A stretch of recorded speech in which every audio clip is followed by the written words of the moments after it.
मैं तीन चीजें बोलना चाहता हूं। पहली चीज बोलने नहीं दे रहे हैं। मोदी जी घबराए हुए हैं। आपने देखा जो ट्रेड डील 4 महीने से रुकी हुई थी 4 महीने से कुछ बदला नहीं। किसी न किसी कारण, जो मैं जानता हूं नरेंद्र मोदी जानते हैं, नरेंद्र मोदी जी ने कल शाम उस डील को साइन कर दिया। नरेंद्र मोदी जी पर प्रेशर है, भयंकर प्रेशर है। और नरेंद्र मोदी जी का जो इमेज का गुब्बारा है, जो हजारों करोड़ रुपए लेकर बनाया गया था, वो फूट सकता है। इशू ये नारावाने की स्टेटमेंट नहीं है, ये साइड शो है, और वो भी जानते हैं, मैं भी जानता हूं। मेन बात यह है कि हमारे प्रधानमंत्री को कॉम्प्रोमाइज कर दिया गया है। किसने किया है, कैसे किया है, यह हिंदुस्तान की जनता को सोचना है।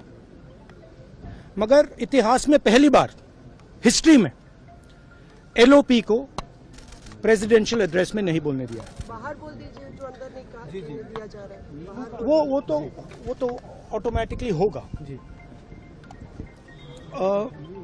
बट ये आप समझिए, और हिंदुस्तान के जो किसान हैं, आप सब समझिए कि इस ट्रेड डील में आपकी मेहनत को, आपके खून पसीने को नरेंद्र मोदी जी ने बेच दिया है। और वो इसलिए बेचा है क्योंकि ये कॉम्प्रोमाइज्ड है। सिर्फ आपको नहीं बेचा है, देश को बेचा है। इसीलिए मुझे वहां नहीं बोलने देना है। नरेंद्र मोदी जी डरे हुए हैं क्योंकि जिन लोगों ने उनकी इमेज बनाई है, वो अब उस इमेज को फोड़ने लगे हैं। एक अदानी जी पर केस है यूनाइटेड स्टेट्स में। वो अदानी जी को टारगेट नहीं कर रहा है, वो नरेंद्र मोदी के फाइनेंशियल स्ट्रक्चर को टारगेट कर रहा है। एक वो है। दूसरा है एप्स्टाइन फाइल्स। एप्स्टाइन फाइल्स में अभी और माल है, वो अभी रिलीज नहीं हुआ है। इसीलिए इस दबाव में आकर एप्स्टाइन फाइल्स में जो पूरा देश जानना चाहता है, मगर अभी अमेरिका ने रिलीज नहीं किया है।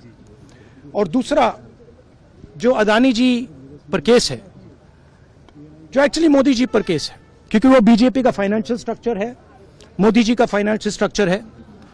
तो ये 2 प्रेशर पॉइंट्स हैं। और आप ये बात समझ लो, देश ये समझ ले